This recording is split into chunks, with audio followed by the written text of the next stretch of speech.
큐티 라이프 김목사입니다. 다니엘서입니다. 유다왕 여호야김이 다스린 지 3년이 되는 해에 바벨론왕 느부갓네살이 예루살렘에 이르러 성을 에워쌌더니 주께서 유다왕 여호야김과 하나님의 전 그릇 얼마를 그의 손에 넘기심에 그가 그것을 가지고 신할 땅 자기 신들의 신전에 가져다가 그 신들의 보물창고에 두었더라. 왕이 환관장 아스푸나스에게 말하여 이스라엘 자손 중에서 왕족과 귀족 몇 사람 곧 흠이 없고 용모가 아름다우며 모든 지혜를 통찰하며 지식에 통달하며 학문에 익숙하여 왕궁에 설만한 소년을 데려오게 하였고 그들에게 갈대아 사람의 학문과 언어를 가르치게 하였고 또 왕이 지정하여 그들에게 왕의 음식과 그가 마시는 포도주에서 날마다 쓸 것을 주어 3년을 기르게 하였으니 그 후에 그들은 왕 앞에 서게 될 것이더라. 하나님의 약속이 있고 평화를 의미하는 단어를 이름에 포함한 도성이 그렇게 허무하게 적의 수중에 떨어지게 될 줄은 상상도 못했을 것입니다. 서술은 꽤 담담해 보이지만 내용은 너무나 참담합니다. 그 심판과 멸망은 도적같이 임했습니다. 우리가 일상 현실에서 하나님 앞에 바로 서서 살지 않으면 하나님 심판의 그날을 미리 준비할 수 없습니다. 다니엘서의 첫 절은 강력하고 명백하게 경고합니다. 회개하고 삶을 바꾸지 않으면 우리도 그와 같으리라 말이죠. 유다 신의 성전 그릇은 이스라엘 현실을 상징적으로 보여주는 것이죠. 강력한 바벨론 왕 느부갓네살은 두 번째로 바벨론을 위해 봉사하고 충성할 신하로 세우고자 일부 유다 소년들을 데려갔습니다. 느부갓네살이 가져간 이 두 가지는 유다의 미래 전부라고 해야 할 것입니다. 그것이 현실입니다. 2절에서는 놀랍게도 주께서 그의 손에 넘기셨다고 표현합니다. 세상 신의 강함은 승리, 영광, 지배, 정복을 통해서 드러나지만 하나님 나라 백성 이스라엘은 승리와 강함으로 인해서 존재의 의미가 있는 백성이 아니라는 것입니다. 비록 바벨론에 끌려가고 약탈당하지만 바벨론의 힘은 바벨탑과 같이 허망할 수 있다 하는 것 역시 기억하는 것이 믿는 자들의 도리입니다. 바벨론 정책은 자신들이 정복한 나라 백성을 그저 아수르처럼 노예로 만들어버리는 것이 아니고 자신들을 위해 봉사하고 충성하고 도움이 될 수 있는 인재들로 양성하려고 했습니다. 상징적으로나 실질적으로 효과적인 정책이었습니다. 3년에 걸쳐서 바벨론 학문과 언어 교육을 받았고 이름도 바벨론식으로 바뀌게 되었습니다. 기억할 것은 하나님이 나의 재판관이시다 라고 하는 뜻의 다니엘이 바벨론 신을 향해 외치는 보호하소서 라는 탄원의 뜻을 가진 벨드사살로 여호와께서 도우셨다 라는 뜻을 가진 아사랴가 바벨론 신인 느고의 종이란 뜻을 지닌 아벳느고로 사드락과 메삭 역시 바벨론 신 혹은 종교와 연관된 이름으로 바뀌듯 그렇게 정체성 상실로 이어질 수 있다는 점입니다. 한마디로 그들의 삶이 이방에 의해 좌지우지되고 있는 것을 보여주는 것이죠. 그 기간 동안 바벨론 왕에게 주어지는 음식과 포도주가 제공되었습니다. 내가 만약 이러한 상황을 당하면 어떻게 될까요?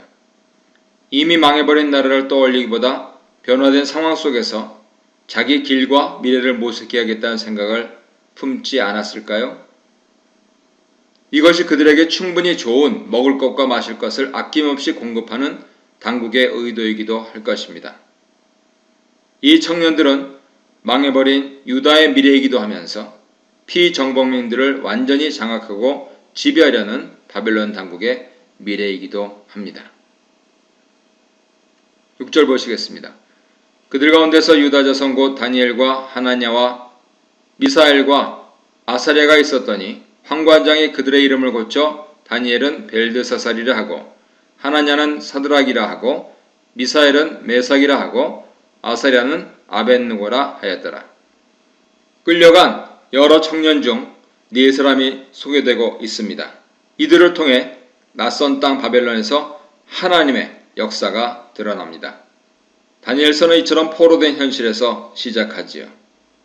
이들의 포로된 것은 단순히 나라 힘이 없어서나 경제가 약해서가 아니고 전적으로 주께서 그들을 이방에게 넘기셔서 발생한 사건입니다. 오늘도 두렵고 떨림으로 우리의 현실을, 상황을 살펴보며 회복을 위해 기도하는 날이 되시기를 바랍니다.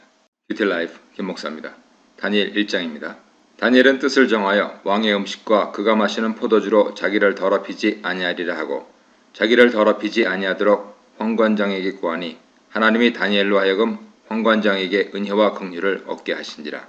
당시 왕의 음식을 먹은 이들은 구별된 사람들, 특별한 존재였습니다. 그렇게 바벨론에서 특별하게 구별된 이들로 존재하는 것은 신나는 일이었습니다. 하지만 다니엘은 이러한 음식과 포도주를 거부하고 채식과 물을 취하기로 결심하였습니다. 구약의 음식 규례만을 기억했다라고 보기에는 무리가 있을 것 같습니다. 그는 바벨론 왕실에서의 특별한 지위, 구별, 부, 특권, 그것을 거부한 것이 아닐까요? 8절에서는 이를 자신을 더럽히지 않기 위한 것이라고 풀이하고 있습니다. 채식과 물 역시 바벨론 왕실에서 지급되는 것이죠. 그러므로 다니엘은 왕실의 풍성함과 사치스러움, 풍요로움에 취하지 않겠다는 것을 선언한 것이라고도 볼 수 있습니다. 바벨론에 끌려와서 관리로 양성되는 것을 피할 수는 없지만 바벨론의 풍요와 기름짐에 젖어드는 돼지 같은 삶은 거부하기로 했던 것이죠. 그의 개인적인 결단뿐만 아니고 다니엘과 세 친구는 스스로를 하나님의 백성으로 생각하면서 공동체로 분별하여 궁리하고 모색하며 왕의 음식을 거부하기로 했던 것입니다. 어떤 현실에서건 어떤 상황에서건 하나님의 사람들은 하나님 말씀을 굳게 붙잡고 믿음의 선한 싸움을 감당하는 오직 그 길만이 있을 뿐입니다. 이번에 당선되신, 낙선되신 그리스도인들께서 이 정신으로 나아갔으면 좋겠습니다. 10절입니다. 황관장이 다니엘에게 이르되 내가 내 주 왕을 두려워하노라. 그가 너희 먹을 것과 너희 마실 것을 지정하셨거늘 너희의 얼굴이 초췌하여 같은 또래의 소년들만 못한 것을 그가 보게 할 것이 무엇이냐. 그렇게 되면 너희 때문에 내 머리가 왕 앞에서 위태롭게 되리라 하니라. 황관장이 다니엘과 하나냐와 미사엘과 아사랴를 감독하게 한 자에게 다니엘이 말하되 청하오니 당신의 종들을 열흘 동안 시험하여 채식을 주어 먹게 하고 물을 주어 마시게 한 후에 당신 앞에서 우리의 얼굴과 왕의 음식을 먹는 소년들의 얼굴을 비교하여 보아서 당신이 보는 대로 종들에게 행하소서 하매 그가 그들의 말을 따라 열흘 동안 시험하더니 열흘 후에 그들의 얼굴이 더욱 아름답고 살이 더욱 윤택하여 왕의 음식을 먹는 다른 소년들보다 더 좋아 보인지라. 그리하여 감독하는 자가 그들에게 지정된 음식과 마실 포도주를 제하고 채식을 주니라. 열흘간 시험했습니다. 사람을 건강하게 만드는 것은 음식만은 아닌 것을 말씀이 보여주십니다. 사람은 떡으로만 사는 것이 아니고 하나님 입에서 나오는 말씀으로 사는 것입니다. 하나님 앞에서 올바른 삶을 살겠다고 결심하는 것을 하나님께서 기뻐하신 것입니다. 황관장은 자신이 두려워하는 왕 앞에 서 있지만 다니엘과 친구들은 참으로 두려워할 분이신 하나님 앞에 서 있습니다. 더구나 앞서 다니엘 개인뿐만 아니고 세 친구들이 그러했던 것처럼 이 일에 세 친구가 함께 참여함으로써 어떤 특별하고 뛰어난 한 사람에 의해서 역사가 주도되기보다 함께 뜻을 모으고 마음을 모은 이들에 의해서 진행되어지는 그 일을 하나님이 기뻐하신다. 아니, 하나님께서 기뻐하시는 일들에 그들이 참여하며 역사가 이루어진다 하는 것을 볼 수가 있습니다. 평범하지만 하나님을 의지하는 비범한 공동체 가운데 한 걸음 한 걸음 나아가는 것이 하나님 나라의 역사입니다. 17절입니다. 하나님이 이 네 소년에게 학문을 주시고 모든 서적을 깨닫게 하시고 지혜를 주셨으니 다니엘은 또 모든 환상과 꿈을 깨달아 알더라. 왕이 말한 대로 그들을 불러들일 기한이 찼으므로 황관장이 그들을 느부갓네살 앞으로 데리고 가니 왕이 그들과 말하여 보매 무리 중에 다니엘과 하나냐와 미사엘과 아사랴와 같은 자가 없으므로 그들을 왕 앞에 서게 하고 왕이 그들에게 모든 일을 묻는 중에 그 지혜와 총명이 온 나라 박수와 술객보다 10배나 나은 줄을 아니라. 다니엘은 고레스 왕 원년까지 있으니라. 다니엘과 세 친구를 가리켜 하나님께서 솔로몬에게 주신 지혜와 지식을 연상시키며 학문과 지혜를 주셨다 했습니다. 다니엘과 친구들은 왕의 음식은 거부했지만 교육 자체는 거부하지 않았습니다. 올바른 결심에 입각한 공부가 그들을 더욱 자라게 하고 분별하게 하였을 것입니다. 공부는 생각을 깊게 하고 현실과 미래를 그리고 과거를 올바르게 판단하고 분별하게 합니다. 나아가 공부가 깊어지면 눈앞에 위협, 핍박이 닥친다 해도 바르게 분별하는 지각이 생깁니다.